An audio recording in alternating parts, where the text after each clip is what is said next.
Well, joining us now is Tom Mulcair, CTV News political commentator, former NDP leader. Tom, I want to get to the Donald Trump stuff too, and also revoking the invitation to the Board of Peace here in a second. But let's start with Cabinet. Pierre Poilievre takes a couple days to react to Mark Carney's speech. And even yesterday, we were maybe expecting some policy announcements, maybe something a little more specific. But the Prime Minister did keep it fairly general in this call for national unity. What are your thoughts? Well, on the Poilievre thing, having been leader of the opposition myself, I have a certain amount of empathy, because when you're dealing with something that is that good, it's pretty hard to poke a hole in it, and you don't want to seem, frankly, churlish. So I think he did about as much as he could do about the speech that, of course, the extraordinary speech that Mark Carney delivered in Davos without, again, turning people against him.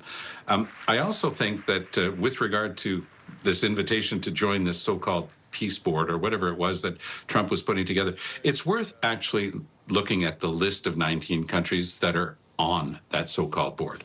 I mean, this is not the first string, okay? I mean, these are countries that Donald Trump would have described very colorfully just a couple of years ago, and now they're his besties. So let him sit down with those 19 people and discuss nothing and do nothing and try to convince himself that he's the chairman of the board with nobody of importance around the table. Yeah. And that's essentially what he's come up with. And Tom, do you think, though, too, at this point, just I think more speaking to Canada-U.S. relations and right, Mark Carney was, he was elected on the platform, again, at least this, and the Conservatives have been hitting this home, about trying to get a trade deal with the United States and what this will do here, even moving forward now, once again, with the renegotiation of CUSMA coming up later this year, the talks that are already happening for that. This is another, again, this is another dig. This is another stake being put in the sand, you know, between the relationship, at least for right now.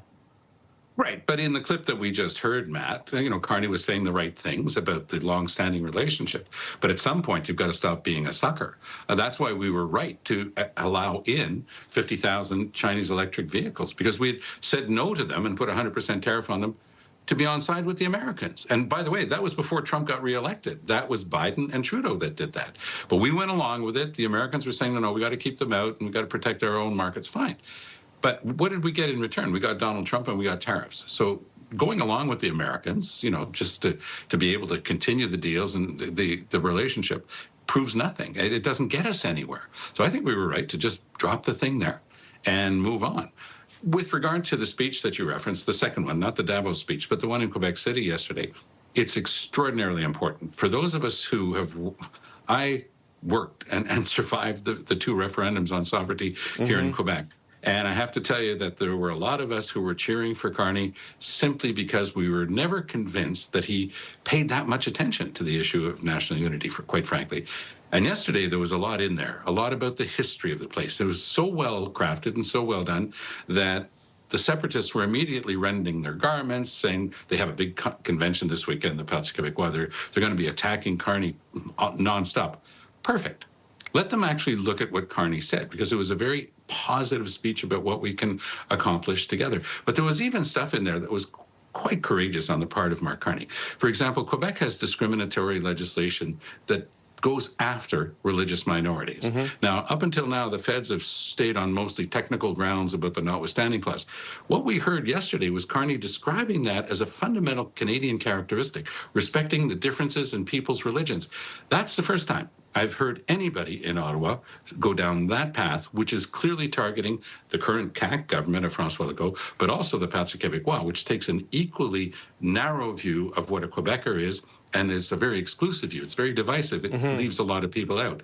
So I think that Carney was showing, frankly, quite a bit of courage doing that yesterday, and I'd love to see Mr. Poilievre, you know, lay out what his vision for national unity is, because it's kind of easy to be on the sidelines, but I'd like to see him go after that. To be fair with Poilievre, on one specific thing, the wearing of visible representations of your religion, he is the only federal leader to say that, for example, a Sikh man should be allowed to be a police officer in Quebec. That's a courageous stand as well on the part of Poilievre.